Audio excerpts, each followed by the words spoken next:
மத்திய அரசை மட்டும் குறை சொல்லி போராட்டம் நடத்துவது ஏன் என்று மத்திய அமைச்சர் பொன் ராதாகிருஷ்ணன் கேள்வி எழுப்பியிருப்பது பற்றி விவசாயிகள் போராட்ட களத்தில் இருக்கும் நமது டெல்லி செய்தியாளர் மதியழகன் தகவல்களை கேட்கலாம். வணக்கம் மதியழகன், தற்போது மத்திய அமைச்சர் பொன் ராதாகிருஷ்ணன் குற்றச்சாட்டுக்கு விவசாயிகள் எந்த மாதிரியான கருத்துக்களை தெரிவித்திருக்கிறார்கள்? அது குறித்த தகவலை பதிவு செய்யலாம். தேசிய மற்றும் தென்னிந்திய நதிகள் இணைப்பு விவசாயிகள் சங்கத்தினுடைய போராட்டமானது டெல்லி ஜந்தர் மந்தரில் இன்று 15வது நாளை எட்டியிருக்கிறது. இது தொடர்பாக இந்த போராட்ட குழுவுடன் முதலில் பேச்சுவார்த்தை நடத்திய மத்திய அரசின் சார்பாக பேச்சுவார்த்தை நடத்திய மத்திய இணையமைச்சர் பொன் ராதாகிருஷ்ணன் நேற்று ட்விட்டரில் சில கருத்துக்களை தெரிவித்திருக்கிறார். இது தொடர்பாக இவர்களிடமே சில கேள்விகளை முன்வைக்கலாம். ஐயா, மத்திய இணையமைச்சர் பொன் ராதாகிருஷ்ணன் ட்விட்டர்ல நேற்று ஒரு கருத்தை பதிவு பண்ணியிருக்காங்க. என்ன அப்படின்னா நவம்பர் மாதமே தமிழக அரசு அறிக்கையை தாக்கல் பண்ணியிருக்கணும், அவங்க இன்னும் பண்ணல. அது மட்டும் இல்லாம 400 விவசாயிகள் தற்கொலை தொடர்பாக தமிழக அரசு வழக்கு எதுவும் பதிவு செய்யப்பட்டிருக்கிறதா? இதெல்லாம் உங்களுக்கு தெரியுமா அல்லது தெரியாதா? இதனால் நீங்க போராட வேண்டியது தமிழகத்தில், டெல்லியில சிலருடைய தூண்டுதலின் பேரில் நீங்கள் போராட்டம் நடத்தப்படுவதாக ஒரு குற்றச்சாட்டை அவர் முன்வைத்திருக்கிறார். அதற்கு உங்களுடைய பதில் என்ன? மத்திய அமைச்சர்களிலே நியாயமானவர், நேர்மையானவர், எந்தவித தவறும் நிகழ்ந்துவிடக்கூடாது என்று இருக்கக்கூடியவர். அப்படி உயர்ந்த உள்ளம் படைத்தவர் கூட இப்படி ஒரு கருத்தை சொன்னாலே எங்களுக்கு ரொம்ப மனசு வருத்தமா இருக்கு. என்ன மனசு வருத்தம்னா, நாங்க யாருடைய தூண்டுதலையும் வரவே இல்லை. இங்க எங்களுடைய நோக்கம் எல்லாம் என்னன்னா, கடுமையான வறட்சி, 1 கோடி ஏக்கர்ல பயிரிடுற பயிரெல்லாம் காஞ்சி போச்சு. இந்த பயிர்களுக்கு நஷ்டஈடு கொடுக்கணும் தான் கேட்கிறோம். நீங்க இன்புட் சப்சிடின்னு சொல்லி இடுபொருள் மானியம் சொல்லி கொடுத்தா எங்களால தாங்க முடியாது. இடுபொருள் மானியம் 3000, 5000, 7000 தான் கிடைக்கும். வாழைக்கு 7000. நாங்க செலவு பண்ணதே நெல்லுக்கு 25,000 செலவு பண்ணியிருக்கோம், கரும்புக்கு செலவு பண்ணியிருக்கோம், எல்லாத்துக்கும் செலவு பண்ணியிருக்கோம். எங்க செலவாது எங்களுக்கு கொடுங்க, நாங்க கடன் வாங்கி பண்ணதை கொடுன்னு தான் அவர்கிட்ட கேட்கிறோம். அவரு கருணை உள்ளத்தோட எங்களுக்கு கொடுக்க முயற்சி பண்ணணும். எங்களுக்கு அவர் ரொம்ப கருணை உள்ளம் படைத்தவர். கருணை உள்ளம் படைத்தவர் எங்களுக்கு கருணை காட்ட வேண்டியது அவருடைய கடமை. இந்த கடமையை அவர் கண்டிப்பாக செய்வார் என்று நம்புகிறோம். அவரை நாங்க முழுக்க நம்புறோம். உங்க மேல மிகவும் ஒரு கடுமையான குற்றச்சாட்டு முடிச்சவங்க யாரோ தூண்டுதலின் பேர்ல தான் நீங்க போராடுறீங்க என்ற ஒரு கருத்தையும், அது மட்டும் இல்லாமல் நேற்று நியூஸ் 7 கேள்வி நேரம் நிகழ்ச்சியில் பேசிய பாஜக பிரமுகர் அவரும் என்ன தெரிவித்தார் என்றால், டெல்லியில் போராடக்கூடிய விவசாயிகளுடைய பின்புலத்தை விசாரிக்க வேண்டும் என்ற ஒரு கருத்தையும் தெரிவித்திருக்கிறார். இந்த 2 கருத்தையும் நீங்க எப்படி பாக்குறீங்க? இல்ல, நாங்க கேட்கறதே எங்களுக்கு மட்டும் கேட்கல, இந்த நாட்டில் உள்ள விவசாயிகளுக்கெல்லாம் லாபகரமான விலை கொடு என்று கேட்பது தவறு கிடையாது.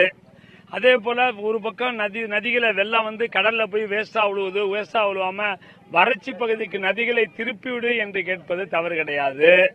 அதே போல கடுமையான வறட்சியினால் 1 கோடி ஏக்கரில் பயிர் செய்திருந்த பயிர்கள்லாம் அழிந்து விட்டதே, அழிந்து விட்ட பயிர்களுக்கு நஷ்டஈடு கொடுங்க, நாங்க வாங்கிய கடனை கட்ட முடியாம முழிக்கிறோம், அது வேற எங்க கழுத்தை அறுத்துறோம் அப்படின்னு கேட்கறது தவறு இல்லைன்னு நினைக்கிறேன். இதெல்லாம் அவர்கள் இயக்கத்திற்காக, அவங்க தெய்வபக்தி தேசபக்தி உள்ளவர்கள், இப்படி தவறாக பேசுவது அவர்களுக்கு தான் நல்லா இல்லையா ஒழிஞ்சு எங்களை பத்தி சொன்னாங்கனாலே நாங்க எந்த கட்சியும் சாராதவர்கள். நானே ஒரு காலத்துல பாரதிய கிசான் சங்கம் என்ற கட்சியில தான் இருந்தேன். அது பிஜேபி தான் சப்போர்ட் பண்ணாங்க. ஆனா அவங்க கடன் தள்ளுபடி கேட்க கூடாது என்று சொன்னதான் நாங்கெல்லாம் தனி சங்கமே ஆரம்பிச்சோம். எந்த கட்சியும் சாராம இருக்க வேண்டியதான் ஆரம்பிச்சோமோ ஒழிய நாங்க எந்த கட்சியும் சார்ந்தவர்கள் இல்ல. எங்களை திமுக பாக்குறாங்க, அண்ணா திமுக பாக்குறாங்க, பாமகவுல பாக்குறாங்க, காங்கிரஸ்ல பாக்குறாங்க, விடுதலை சிறுத்தை கட்சியில பாக்குறாங்க, புதிய தமிழகம் கட்சியில பாக்குறாங்க. எல்லா கட்சியும் தமிழ்நாட்டில் இருக்க எல்லாருமே பாக்குறாங்களே. நாங்க அப்போ ஒரு கட்சி சார்ந்தவர்களா? மரியாதைக்குரிய ஐயா அவர்களும் மரியாதைக்குரிய நரேந்திரன் அவர்களும் எங்களை கேவலப்படுத்தணும் விவசாயிகளை. ஏன்னா இந்த நாடே விவசாய நாடு சொல்லுகின்ற பொழுது இந்த விவசாயிகளுக்காக பாத்தீங்கன்னா நேற்று பீகார், ஒரிசா, உத்தரப்பிரதேசம், உத்தரகாண்ட், ஹரியானா, பஞ்சாப், ராஜஸ்தான், ஜம்மு காஷ்மீர், எல்லா மேற்கு வங்காளம், எல்லா மாநில விவசாயம் அப்படியே எல்லாம் அழுகுறான். அப்பெல்லாம் விவசாயம் இங்க ஐயோ நம்ம ஒன்னும் பண்ண முடியாம இருந்தோமே. அதாவது இவருடைய முக்கியமான கருத்து என்னவென்றால், நாங்கள் மிகவும் ஒரு மரியாதை வைத்திருக்கக்கூடிய பொன் ராதாகிருஷ்ணனுடைய கருத்து என்பது தங்களுக்கு மிகவும் வேதனை அளிப்பதாக தெரிவித்திருக்கிறார்கள். சிவா,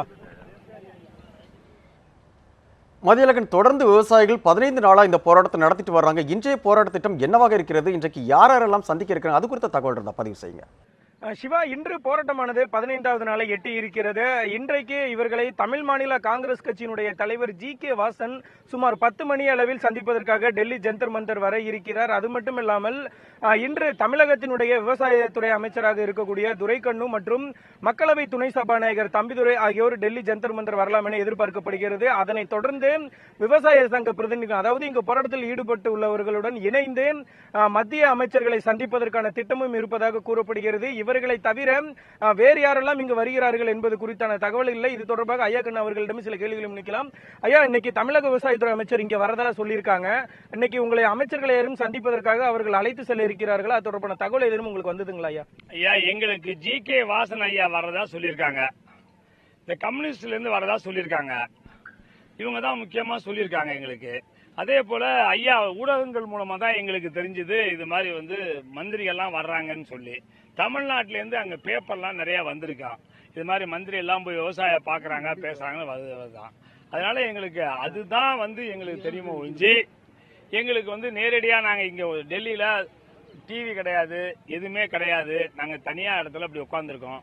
எங்களுக்கு மற்றதெல்லாம் ஒன்றும் தெரியலைங்க. யார் வந்தாலும் நாங்கள் வரவேற்போம். ஏன்னா எங்களுடைய குறைகளை பேசுவதற்கு, எங்களை காப்பாற்றுவேன் என்று கூறுவதற்கு வருபவர்களை வரவேற்பதுதான் எங்களை தேடி வரவங்களை வரவேற்பதுதான் தமிழர் பண்பாடு, விவசாயியுடைய பண்பாடு.